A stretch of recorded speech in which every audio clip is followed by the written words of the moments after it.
Not in every actor wants to return to the scene of a former triumph. Crime.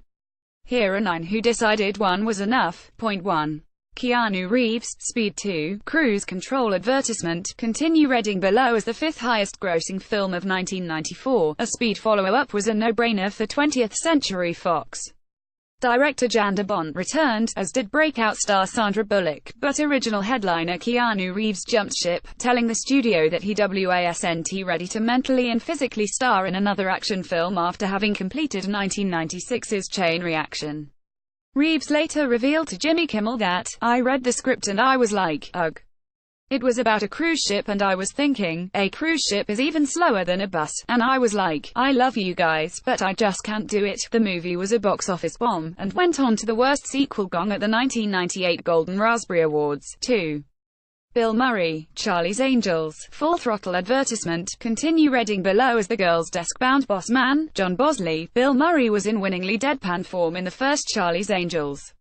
But, come the sequel, he was nowhere to be seen.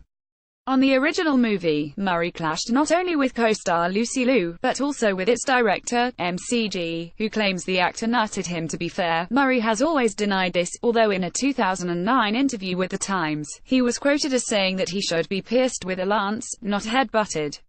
So, by the time of the MCG-directed follow-up, Murray was gone, with the late Bernie Mac parachuted in as his adoptive brother Jimmy Bosley. Point 3. Katie Holmes, The Dark Knight. To former Dawson's Creek fave starred as Bruce Wayne's childhood crush and high-flying legal eagle Rachel Dawes in Batman Begins. For reasons SHES never quite fessed up to, she decided to sit out its critically love-bombed follow-up, with Christopher Nolan replacing her with Maggie Gyllenhaal.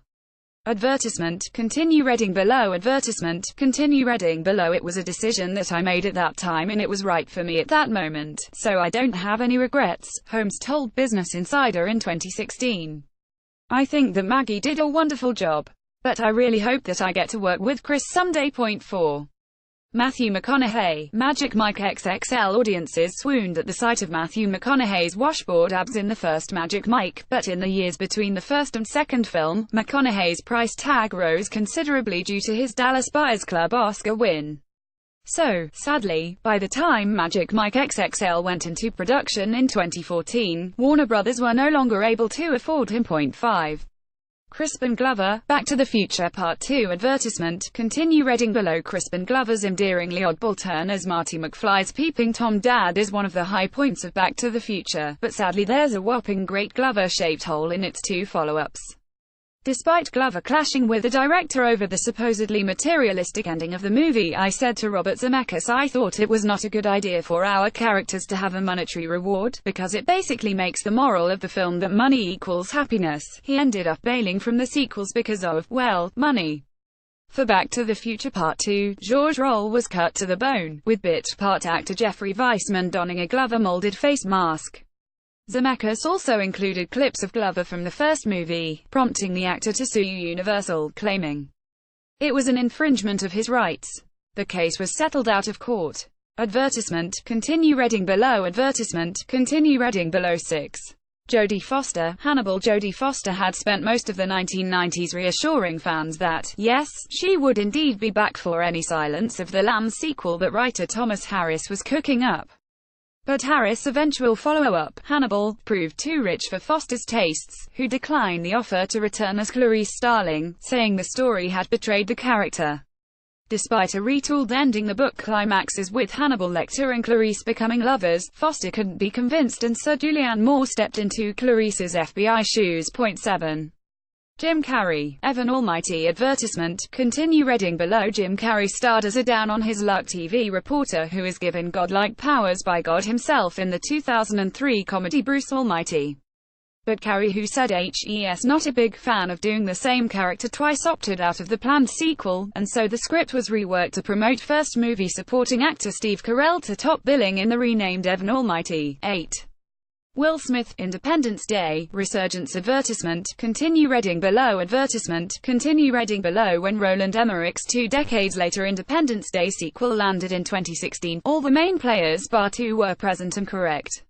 Randy Quaid's absence could be explained by his character dying in the first movie and B, the actor becoming somewhat unpredictable in the years since. But where was Will Smith? Smith admitted it was a toss-up between him signing up for Independence Day, Resurgence or Suicide Squad. I had the two screenplays in front of me, he said. I had to choose between the two of those. Even the choice of going to Suicide Squad, nothing about the qualities of the movie, but the choice of trying to go forward versus clinging and clawing backwards. I do want to aggressively go forward and do new things and create and hope you be able to stumble upon a new heyday. Resurgence got around Smith's absence by revealing that his character, Colonel Stephen Hiller, had been killed sometime after the first movie. To add insult to injury, the charisma-challenged Jesse Usher was brought in as Hiller's son, Dylan, a pilot for Earth Space Defense. 9. Arnold Schwarzenegger, Predator 2 advertisement, continue reading below. The first Predator is a bulletproof SF classic, the others, less so. As the only survivor from the original, Arnold Schwarzenegger's Major Dutch Schaefer was the only one who could return for the sequel. He did enter into talks with 20th Century Fox, but eventually parted company with the movie over a salary dispute. He also bailed on a small role in Shane Black's upcoming 2018 reboot, The Predator, telling Yahoo, "They asked me, and I read it, and I didn't like it, whatever they offered.